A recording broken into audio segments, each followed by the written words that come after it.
O Espírito do Senhor está sobre mim, porque Ele me ungiu para pregar boas novas.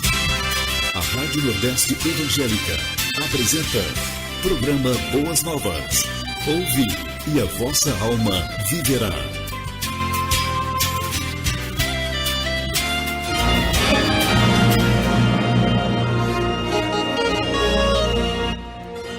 Boa tarde, rádio ouvinte do programa Boas Novas, seja bem-vindo a mais um programa e que a paz do Senhor Jesus Cristo, aquele que no Evangelho de Mateus é o Messias prometido, seja algo habitual e essencial em sua vida. Sou o pastor Moisés Câmara, apresentador do programa Boas Novas e coordenador do setor 36, onde sempre aos domingos, a partir das 13 horas, tenho essa beleza de lhe servir com um programa que traz satisfação à sua alma, ao seu espírito, à sua vida. Queremos agradecer a sua audiência, pois o setor 36 da IADERN, que tem como igreja polo a congregação de Boa Esperança, tem o sugestivo compromisso, que é trazer a você, ouvinte, uma programação de notável qualidade, onde procuramos em todas as ocasiões celebrizar os feitos do Senhor Jesus Cristo, Senhor da Glória, em atendimento ao texto de 1 Coríntios, capítulo 2, verso 8, em primeiro lugar. Portanto, nesse sentido, ouça o que trazemos para você em mais uma tarde de sol de domingo aqui em Natal, a capital dos Potiguares, Rio Grande do Norte, Brasil. Trazemos duas relevantes reflexões, sendo que a primeira tem como título Casal, em anuência ao texto de Mateus capítulo 19, versos 3 a 6, e a segunda reflexão traz como título Dureza, em coerência com o texto de Mateus capítulo 19, versos 7 e 8. E sem dúvida, como você é uma pessoa que merece toda a nossa dedicação, trazemos três esplêndidas canções. A primeira delas, quem canta é Anderson Freire, com a canção Só Você, com letra dele mesmo. A segunda canção, quem canta é Daniela Araújo, com a canção Coração Duro, com letra dela mesma. Lembrando a você que cada canção vem na sequência de cada reflexão. E a terceira canção, quem canta é Nelson e Célia, com a canção O Milagre do Machado, com letra de Edneia e Robertson. No entanto, é claro que você merece mais do que isso, e por isso, além dessas reflexões e canções, trazemos outra singular história bíblica narrada em versos, onde hoje narrarei para você Eliseu, o profeta vigilante. Portanto, vamos à nossa primeira reflexão. Eu quero aproveitar o momento, quem está na sintonia é o meu amigo, pastor Agrinaldo, ali de São José de Touros, a ele mandamos um forte abraço. Vamos à nossa primeira reflexão? Esta primeira reflexão tem como título Casal, em anuência ao texto de Mateus capítulo 19, versos 3 a 6. Vamos ao texto. Alguns fariseus aproximaram-se deles para pô-lo à prova e perguntaram-lhe: é permitido ao homem divorciar-se de sua mulher por qualquer motivo? E ele respondeu: vocês não leram que no princípio o Criador os fez homem e mulher? E disse: por essa razão o homem deixará pai e mãe e se unirá à sua mulher, e os dois se tornarão uma só carne? Assim, eles já não são dois, mas sim uma só carne. Portanto, o que Deus uniu, ninguém separe. Mateus capítulo 19, versos 3 a 6. Os fariseus não queriam saber se Jesus era a favor do divórcio, mas se ele entendia que o divórcio podia ser realizado por qualquer motivo.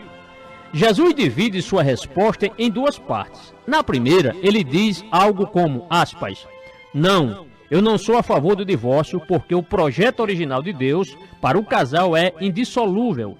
O que Deus uniu, ninguém pode separar, muito menos o homem, fecha aspas. Jesus faz referência a Gênesis, o livro que narra a criação de todas as coisas, e narra que Deus criou o ser humano, Adão, como macho e fêmea, a sua imagem e semelhança. Note que a semelhança de Deus não está nem no macho, nem na fêmea, mas em Adão, o ser humano. Na relação de casal é que os dois se tornam um, e o macho e a fêmea da espécie humana vivem uma só carne, sendo essa a maior expressão possível da imagem de Deus, pois Deus é uma unidade de três pessoas, Pai, Filho e espírito.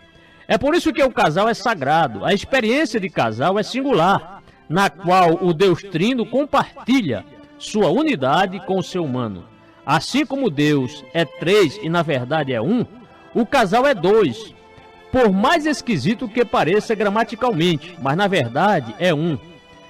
Duas pessoas, homem e mulher, formando uma unidade sagrada. Eis o projeto original de Deus. Eis porque Jesus se posicionou lamentando a realidade do divórcio.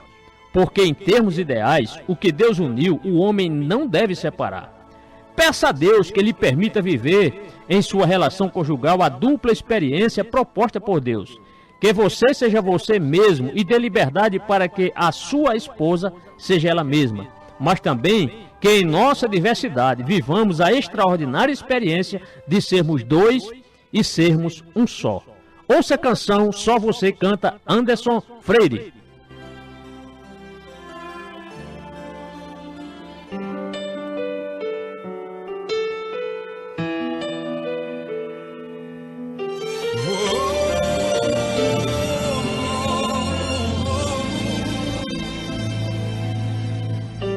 Sei que não é fácil prestar atenção.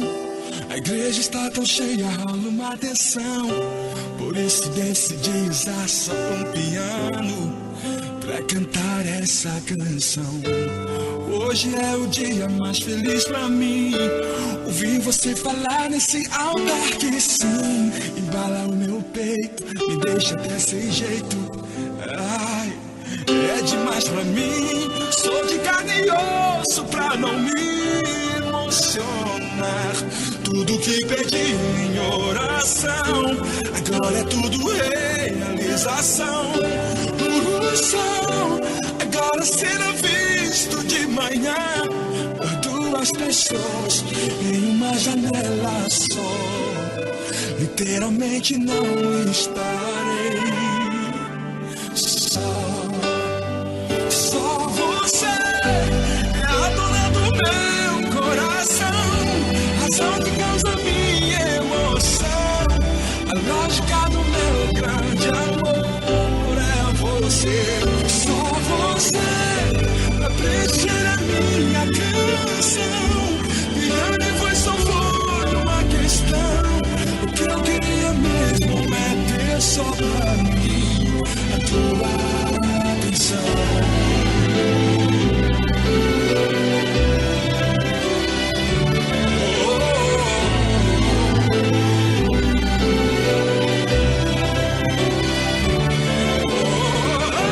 Sou de carne e osso pra não me emocionar.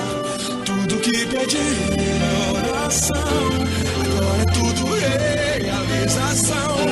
O sol agora será visto de manhã por duas pessoas em uma janela só. Uma janela somente não estarei só. Só você é a dona do meu coração, razão que causa minha emoção. A lógica do meu grande amor é você. Só você pra preencher a minha canção. Piano depois só foi uma questão. O que eu queria mesmo é ter só pra mim a tua atenção.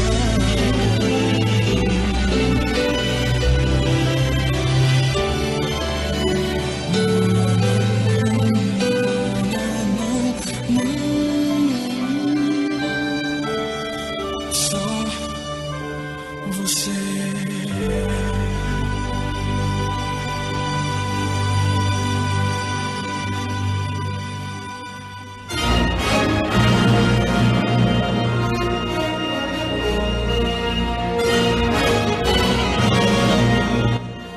Treze horas e 9 minutos, para sempre seja louvado o nome do Senhor Jesus Cristo. Então, na sequência, vamos à nossa segunda reflexão. Esta segunda reflexão tem como título Dureza, em coerência com o texto de Mateus capítulo 19, versos 7 a 8. Vamos ler esse texto. Perguntaram-lhe eles: então por que Moisés mandou dar uma certidão de divórcio à mulher e mandá-la embora? Jesus respondeu: Moisés permitiu que vocês se divorciassem de suas mulheres por causa da dureza do coração de vocês. Mas não foi assim desde o princípio.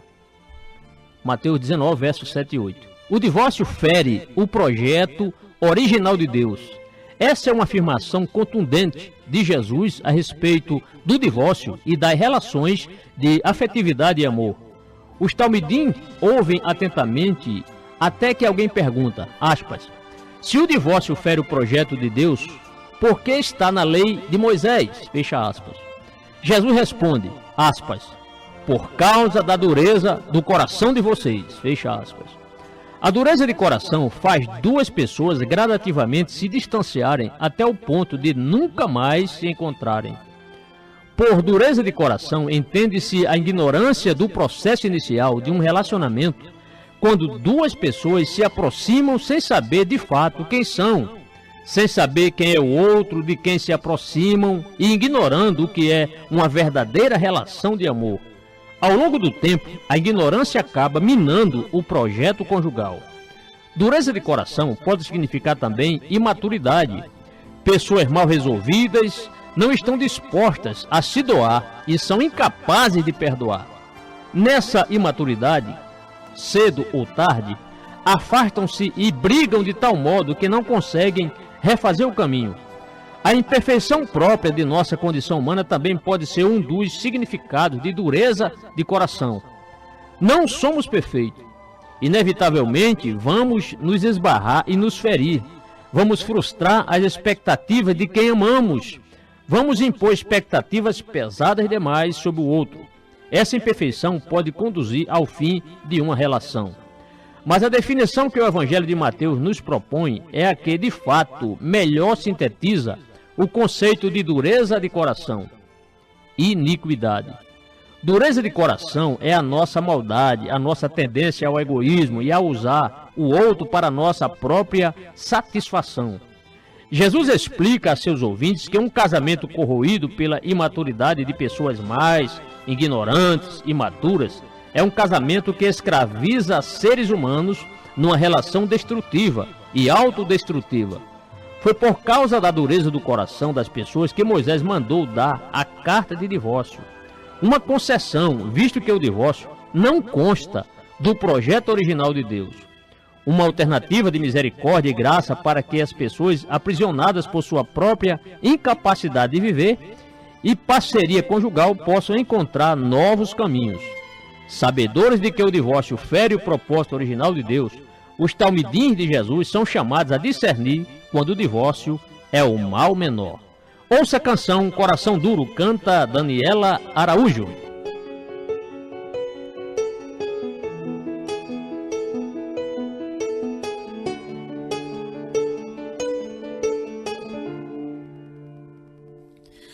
Aonde acha que vai chegar com toda essa esperteza?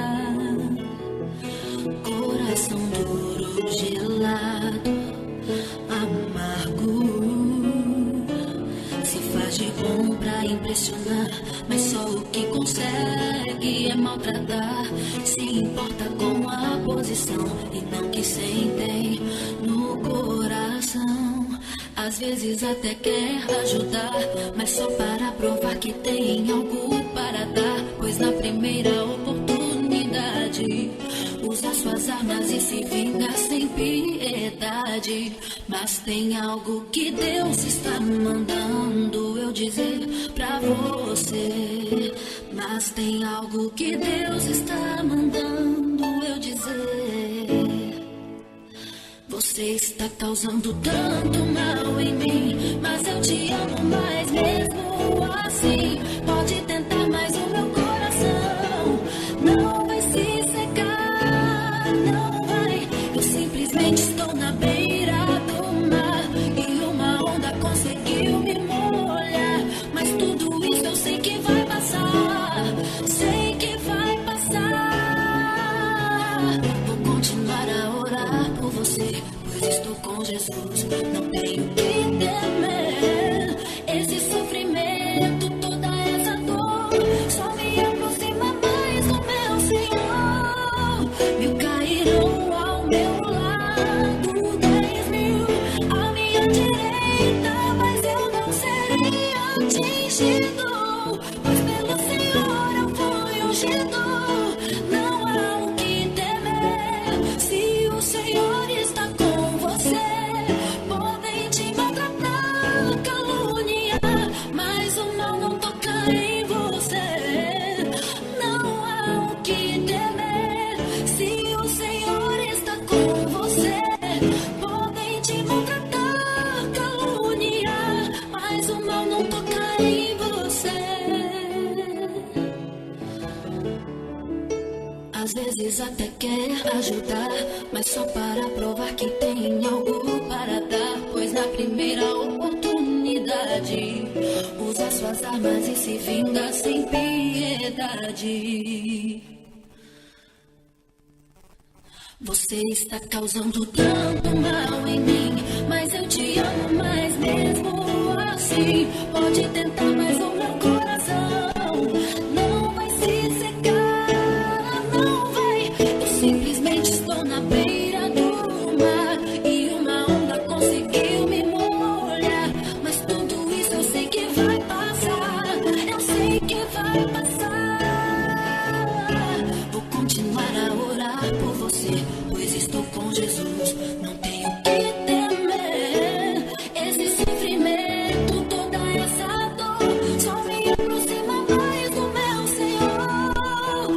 Mil cairão ao meu lado, 10.000 à minha direita, mas eu não serei atingido, pois pelo Senhor eu fui ungido. Não há o que temer, se o Senhor está com você. Podem te maltratar, caluniar, mas o mal não toca em você. Oh, não há o que temer, se o Senhor está com você. Podem te maltratar, caluniar, mas o mal não toca em você.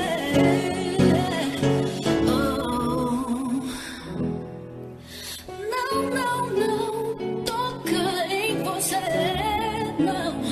Rádio Nordeste Evangélica. Não saia da sintonia. Graças a Deus, bem, Rádio Ouvinte, conforme comunicamos no início desse programa, trazemos outra singular história bíblica narrada em versos, onde hoje narrarei para você Eliseu, o profeta vigilante.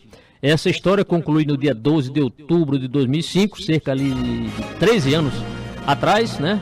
Portanto, hoje vamos trazer para você Eliseu, o profeta vigilante.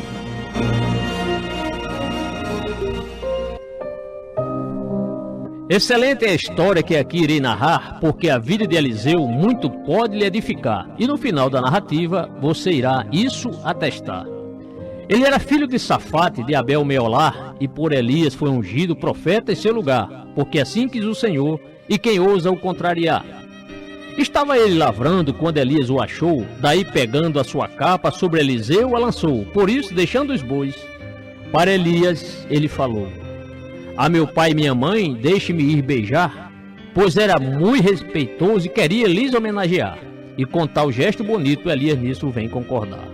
Porém, antes que Elias ao céu viesse a subir, ele diz que Eliseu poderia algo lhe pedir. Pede-me o que tu queres, antes que eu seja tomado de ti. Eliseu daí lhe pede com muita exatidão que a ele fosse dada uma dobrada porção do espírito de Elias, pois cria na concessão. Coisa dura pediste, vem Elias a responder, e assim impôs a regra para isso acontecer, somente se na sua ascensão Eliseu pudesse lhe ver. Quando for tomado de ti, dessa forma se te fará, porém caso contrário isso não acontecerá, disse Elias a Eliseu para ele se preparar. E quando ambos estavam caminhando e falando, eis que subitamente algo vem se aproximando, era um carro de fogo que Elias foi levando. No redemoinho potente Elias ao céu subiu, e a todo esse arrebate Eliseu ali assistiu, e o profeta, o seu amigo, nunca mais ele o viu. Mas a capa de Elias, que ficou caída ao chão, Eliseu bem a ergueu, parando à borda do Jordão, ferindo ali as suas águas com a capa que tinha na mão. Ó Deus de Elias, onde o Senhor está, aí as águas se dividiram para o profeta passar, porque Deus é poderoso e igual a ele não há.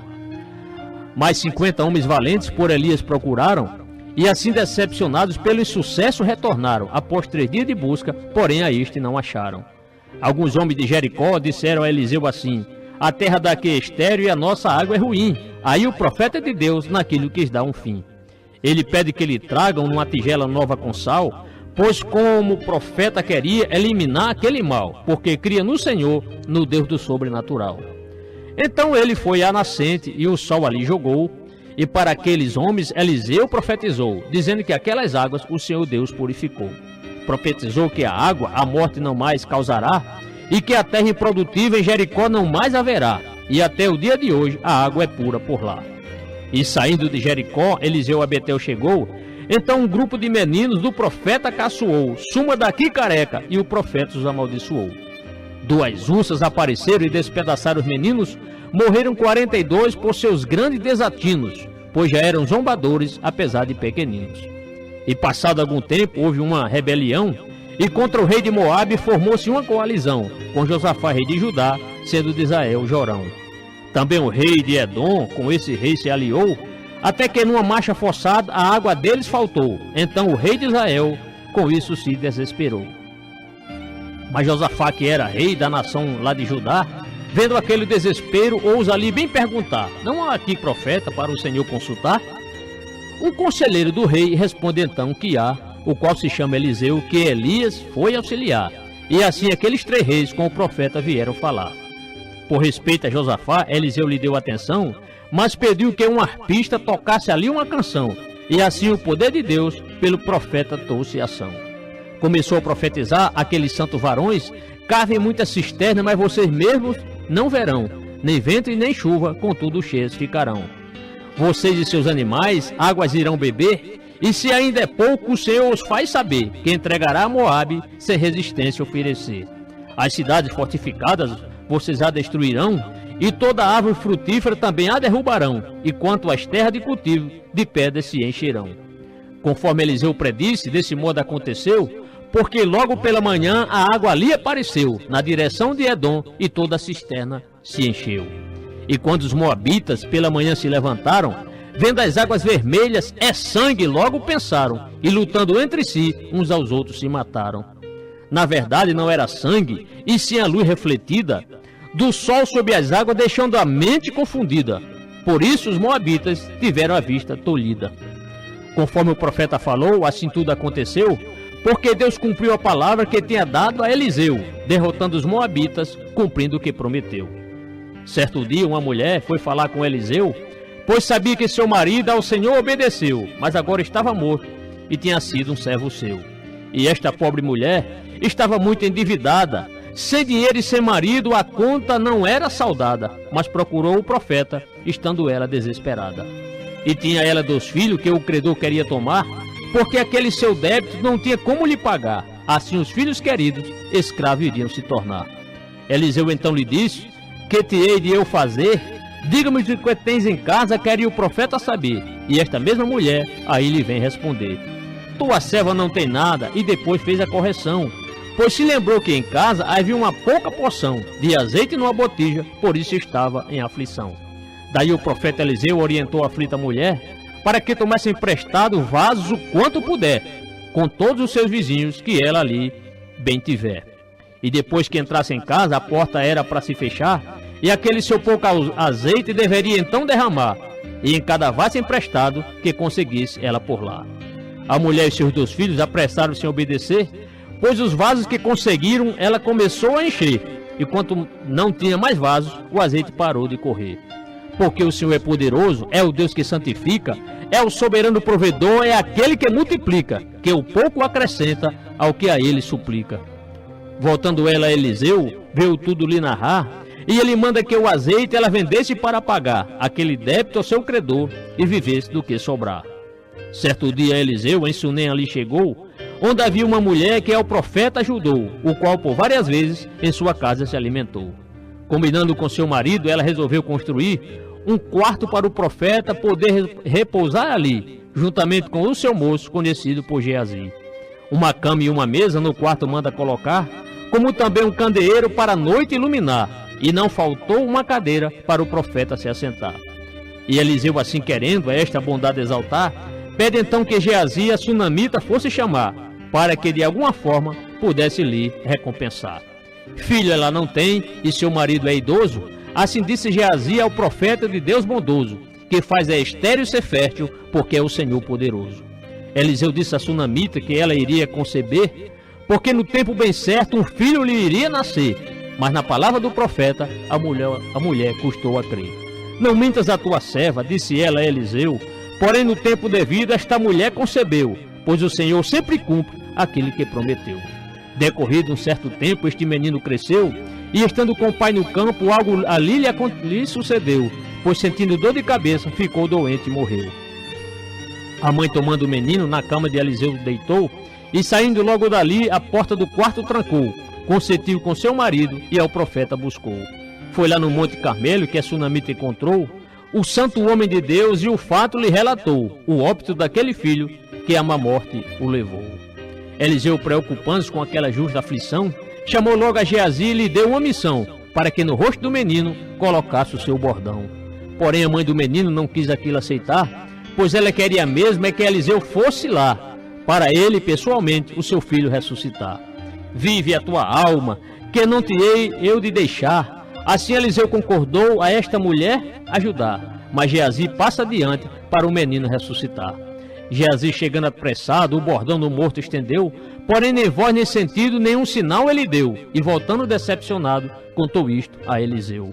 À casa da sunamita, Eliseu enfim chegou, e sobre aquela sua cama o menino morto encontrou, mas fechando a porta do quarto, ao Senhor Deus ele orou. Sobre o corpo do menino, Eliseu se debruçou, pois o rosto sobre o do morto foi a atitude que tomou, e até as suas mãos, as do cadáver, ele ligou. Assim que o corpo do menino começou a se esquentar, Eliseu ali se levanta e no quarto começa a andar, ao lado do corpo do morto, para lá e para cá. Novamente se debruçou e do mesmo modo ele fez. Aí o menino espirrou não apenas por uma vez, mas 7 foram os espirros numa total intrepidez. A mãe daquele menino, Eliseu mandou chamar e disse: pegue seu filho, e ela veio a se prostrar aos pés do santo profeta que fez seu filho espirrar. Saindo dali de Sunem, a Gilgal, Eliseu chegou, onde ali uma grande fome a terra de Israel assolou, mas a escola dos profetas o homem de Deus visitou. Eliseu chama seu servo, que lhe era obediente, e manda que um ensopado preparasse para aquela gente, mas alguém lançou veneno na comida acidentalmente. E assim que aqueles homens dessa comida provaram, sentiram um gosto amargo, e a Eliseu logo gritaram: a morte nesta panela, e o ensopado evitaram. Mais um pouco de farinha Eliseu joga no caldeirão, no que tinha o veneno onde estava a alimentação, e disse: sirvam a todos, e santificou a refeição. O homem de Baal, Salisa, trouxe 20 pães de cevada, mas para dar a 100 homens era mesmo que sem nada, e as poucas espigas que trouxe deixava a fome aumentada. Sirva o pão a todos, foi a ordem de Eliseu. Servi isso a 100 homens, e o seu servo lhe rebateu, mas a palavra do profeta o varão obedeceu. Assim diz o Senhor: eles comerão e ainda sobrará. Veio o profeta Eliseu ali mesmo a profetizar. Então todos se fartaram e comida veio a sobrar. No exército lá da Síria havia um general bonroso, por suas muitas conquistas que lhe tornaram vitorioso, mas esse grande comandante veio a tornar-se leproso. Naamã era o seu nome, cuja fama o rei exalta, e tinha este uma menina que em sua casa morava, e esta era israelita, e a sua esposa ajudava. Um dia esta menina disse à mulher com ousadia: se o meu senhor procurasse o profeta em Samaria, com certeza da sua lepra, ele logo a curaria. E prontamente Naamã isso veio ao rei contar. Daí o monarca sírio responde dizendo: vá, eu lhe darei uma carta que você ao rei entregará. E para a terra de Israel, Naamã logo partiu, levando ali prata e ouro e roupas finas conduziu, e também a carta régia que o monarca redigiu. Assim que o rei de Israel a tal carta régia leu, rasgou suas vestes reais, porque isso não entendeu, pois no texto lhe pedira que curasse o servo seu. Por acaso sou Deus, capaz então de conceder a vida ou a morte? Dizia o rei, sem entender. Ele procura um motivo para comigo se desentender. Quando Eliseu soube que o rei tinha rasgado as suas vestes reais, mandou-lhes então um recado, pedindo que Naamã a ele fosse apresentado. E Naamã, com os seus carros e cavalos que tinha à mão, foi à casa de Eliseu esperando uma recepção, mas o profeta não saiu e pouco lhe deu atenção. 7 vezes no Rio Jordão você deve se lavar, e sua pele novamente sã há de se tornar, e ainda purificado de lepra então ficará. Esse foi o recado que Eliseu lhe mandou, por um mensageiro seu que a mensagem entregou ao general Naamã, que indignado falou: eu estava bem certo de que ele sairia para aqui me receber, e em pé invocaria o nome do Senhor Deus, e da lepra me curaria. Não são os rios Abama e Farfa, que em Damasco estão, melhores que as águas deste rio Jordão? Neles eu me lavaria e não ficaria são? Naamã, ao dizer isso, saiu dali indignado, furioso e abatido e deveras contrariado, achando que no rio Jordão nunca seria ele sarado. Porquanto o rio Jordão era um rio lamacento, ao passo que lá na Síria não teria constrangimento, e uma ordem tão tola não esperava no momento. Mas o servo do general, com uma sabedoria incrível, disseram que Eliseu não lhe pediu nada impossível, e se fosse para ser curado, não faria tudo o possível? E Naamã prontamente com seus servos concordou, e descendo a rio Jordão 7 vezes mergulhou, obedecendo a Eliseu, e purificado ficou. Com a pele de uma criança assim ficou a do general, porque extinta foi a lepra que lhe trouxera tanto mal, pois o Senhor Deus o curou de modo sobrenatural. E Naamã foi ao profeta para lhe presentear, reconhecendo que um Deus igual ao de Israel não há, e pediu que um presente Eliseu viesse a aceitar. Mas Eliseu respondeu que nada dele aceitaria, jurando até pelo nome de Deus que em tanto confia, embora o tal Naamã insistisse em demasia. Contudo, um pouco de terra Naamã pediu para si, para que ao chegar à Síria um altar viesse construir ao Senhor Deus de Israel e não aos deuses dali. Mas o servo Geazi diz ao profeta Eliseu: meu senhor foi bom demais para aquele arameu, não aceitando o presente que ele bem lhe ofereceu. Por isso Geazi tramou de uma maneira de enganar o general Naamã e bons presentes lhe tomar. Assim pegou uma carruagem para com ele se encontrar. Falando com Naamã, Geazi começa a mentir, dizendo que foi Eliseu quem lhe mandara ali, para que alguns presentes viesse ao general pedir. Pela conversa de Geazi, Naamã ficou convencido. Assim deu-lhe muita prata e roupas de fino tecido, e depois, chegando a casa, num lugar pôs escondido. Depois disso, Geazi a Eliseu se apresentou, e este, quando lhe viu, ao seu servo perguntou: onde você esteve? E o moço retrucou: este teu servo não foi a sequer nenhum lugar. Mas Eliseu lhe contesta, dizendo que estava lá, pois foi com ele em espírito e viu Naamã lhe presentear. Este não era o momento de prata nem roupas aceitar, nem olivais, vinhas e ovelhas, nem bois e servas cobiçar. E disse mais a Geazi que ele leproso ficará. A lepra de Naamã atingirá sim a você, e também os seus descendentes leprosos sempre hão de ser. Falou Eliseu ao servo, que nada quis lhe responder. Então Geazi saiu da presença de Eliseu, e a lepra de Naamã rápido lhe acometeu, parecendo uma neve que sobre ele se estendeu. Pois a cobiça pelo dinheiro torna as pessoas mentirosas, que em busca de lucro fácil tomam atitudes vergonhosas, mentem descaradamente e ainda se acham virtuosas. Um grupo de discípulos resolveu se reunir para que uma habitação pudesse eles construir, cortando troncos de árvores que estivessem por ali. Eliseu estava presente e com isso concordou, e até foi convidado quando um deles perguntou: não gostarias de ir? E ele respondeu: eu vou. Chegando junto ao Jordão, começaram a derrubar muitos troncos de árvores com machados que tinham lá, até que bem de repente alguém ali veio alarmar. Ah, meu senhor, o meu era emprestado? Disse ali um deles que perderam um bom machado, pois o ferro caiu na água, deixando-o preocupado. Porém o homem de Deus a este logo perguntou: onde o machado caiu? Aí o moço lhe mostrou onde o ferro caíra e onde o mesmo afundou. De imediato Eliseu um galho de árvore cortou, e chegando ali ao local, o ramo ali o jogou. E eis então que de repente o tal machado flutuou. Eliseu lhe disse: pego, e o homem o braço esticou, e pegando com sua mão o machado recuperou, o que era emprestado, mas que à tona voltou. Perguntou como é possível um ferro de água flutuar. Pergunto como é possível um ferro na água flutuar, se ele é bem mais pesado. Espere, vou lhe contar. Somente um Deus poderoso pode isso fazer num piscar, porque ele é o Criador da sublime natureza e também das suas leis que rege a sua grandeza. Por isso, nela intervém quando quiser com certeza.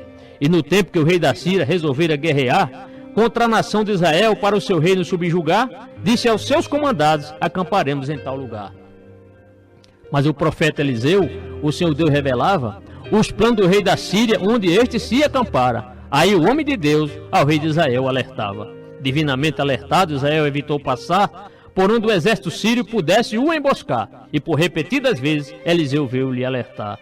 E por estas precauções o rei da Síria se enfureceu, achando que alguém traíra o próprio exército seu. Havia assim delator, pensava o rei arameu. Responderam um dos conselheiros que presente ali estava, dizendo que era Eliseu quem ao rei de Israel revelava todas as palavras do rei, e no quarto real falava. Uma tropa com cavalos o rei mandou preparar, porque desejava ele pela força capturar o profeta Eliseu para depois vir guerrear. Também carros de guerras o rei da Síria mandou. Era uma operação de guerra que muita gente mobilizou para prender um só homem que aos sírios humilhou. Eliseu estava em Dotã quando a tropa síria chegou, e já era bem de noite quando a cidade cercou. Aí um servo de Eliseu bem cedo se levantou. Percebendo que uma tropa tinha cercado a cidade, ele clama por Eliseu com toda a perplexidade. O que faremos, meu senhor? E Eliseu diz com hombridade: não tenha medo, pois mais numerosos são os que pelejam por nós do que os que com eles estão. E assim Eliseu aprontou-se para fazer uma oração. Em oração ele pede para o Senhor ali cegar todo aquele exército sírio que queria o capturar. Por isso Deus o atende, o que ele veio lhe rogar. Foi a primeira tropa cega dos soldados ao general, um exército inoperante que nunca se viu igual, só porque foram prender um profeta triunfal. O profeta levou o exército para a cidade de Samaria, uma tropa de tateantes que teve Eliseu por seu guia, o homem que quando orava, o Senhor Deus o atendia. Quando chegaram a Samaria, Eliseu fez outra oração, pedindo ao Senhor Deus que restaurasse a visão daquele exército sírio tão perdido e sem ação. O Senhor abriu os olhos daquela tropa à revelia e viram que estavam dentro da cidade de Samaria. Por isso o rei de Israel alegrou-se naquele dia. Ele pergunta a Eliseu se poderia lhe matar todo o exército sírio que queria lhe capturar, mas Eliseu o dissuade, não querendo isso aceitar. Ordena que eles sirvam boa comida e bebida, e depois deixe que volte ao Senhor deles com vida. Foi o parecer do profeta, cuja voz foi atendida. Daí o rei, mais do que depressa, um grande banquete preparou para aquele exército sírio, que comeu a água e tomou, e depois de despedi-lo, nunca mais o ameaçou. Vimos como é impossível pegar o Senhor de surpresa, pois ele trouxe a Israel os intentos da realeza, e no forte exército da Síria fez ele uma grande proeza. No entanto, quando a memória do acontecido se apagou, Ben-Hadad, o rei da Síria, novamente mobilizou o seu poderoso exército e a Samaria sitiou. E por causa desse cerco houve escassez de comida, daí o extremo da miséria deixou muita gente abatida, quando mães comem seus filhos pela fome desvalida. Por isso o rei de Israel, cheio de indignação, quis achar um só culpado pela drástica situação, dizendo que foi Eliseu o culpado da ocasião. Eliseu estava em casa, em meio a uma reunião, com algumas autoridades daquela sofrida nação, talvez esboçando um plano ou num culto de oração. O rei enviou um homem para assassinar o profeta, mas o Espírito do Senhor deixou Eliseu alerta, revelando-lhe o intento, livrando da morte certa. Aquele rei assassino mandou alguém para cá, para que possa a minha cabeça cortar. Foi o que disse Eliseu, querendo a todos informar. Enquanto Eliseu falava, o mensageiro do rei chegou, mas na casa do profeta ele ali não entrou, pois a porta foi fechada e diante dele ficou. Mas o rei que vinha atrás do algoz do inocente, veio ele próprio queixar-se a Eliseu pessoalmente, culpando tudo ao Senhor e de uma fome reverente. Eliseu disse ao monarca que aquilo iria passar, porque no outro dia a fome iria findar, e por volta da mesma hora em que o rei veio lhe falar. Mas o oficial do rei em Eliseu não quis crer, achando que tal profecia não iria acontecer. Aí o profeta lhe responde, advertindo a este ser: com os seus próprios olhos você mesmo assim verá, porém coisa alguma você mesma comerá, portanto em mais lençóis este por certo ficará. E naquela mesma noite as tropas sírias fugiram, tomaram de grande pânico pelo que eles ouviram, uma espécie de barulho que logo se aturdiram. Pois o Senhor tinha feito essa tropa bem ouvir o ruído de um grande exército se aproximando dali, uma forte cavalaria para os sírios destruir. E assim, para escaparem desse ousado intento, os sírios fugiram em pânico, abandonando o acampamento, deixando no interior das tendas farta quantia de alimento. E já quase amanhecendo, um grupo de leprosos entrou nas tendas abandonadas e depois veio e contou à cidade de Samaria sobre a comida que ficou. Então o povo saiu em busca daquele alimento, assim vieram e entraram naquele mesmo acampamento, levando para si comida e daí ter um bom sustento. quando o oficial do rei, que tinha ali duvidado da profecia de Eliseu, morreu na porta pisoteado pelo povo que voltava com o que tinha encontrado. E o Senhor Israel mais uma vez o livrou, pois a palavra de Eliseu outra vez ele honrou, e da mesa dos inimigos o seu povo alimentou. Profetizou Eliseu sobre a morte de Ben-Hadad, que Hazael o matou com requinte de crueldade, para tomar-lhe o trono e assumir a majestade. Pois ele profetizou que Hazael iria reinar com o novo rei da Síria, que muita maldade fará ao povo de Israel, que a espada matará. E Eliseu profetizou com o poder bem audaz no reinado de Acasias, Jorão, Jeú e Jeoacás, vindo a ficar doentes só no reinado de Jeoás. Jeoás veio visitar o profeta Eliseu, e depois de falar com ele, o homem de Deus morreu, o sucessor de Elias, que ao Senhor, ao povo deu. E morrendo o bom Eliseu, este logo foi sepultado, pois fora um homem de Deus de caráter ilibado, que tanto fez por Israel para ter o povo mudado. Certa vez jogaram morto lá no túmulo de Eliseu, e assim que o corpo caiu e nos ossos do profeta bateu, o homem voltou à vida, pois Deus assim resolveu.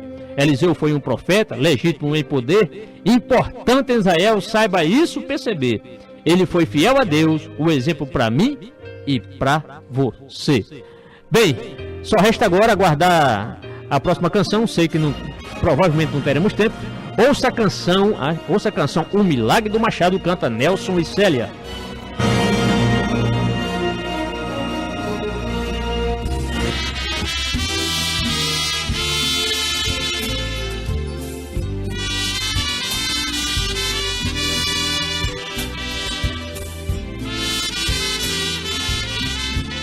Com os trabalhos do técnico de som, nosso irmão Ricardo Torres, e a seleção musical do irmão Evaristo Júnior, agradecemos a generosidade de sua audiência, ao mesmo tempo que lhe desejamos um feliz início de semana. Mantenha-se na paz do Senhor e até o próximo programa. Obrigado.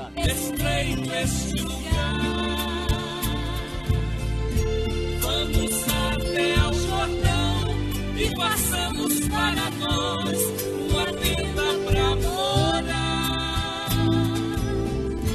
Convidaram Eliseu e ele disse: "Ei, eu", duas vezes não pensou.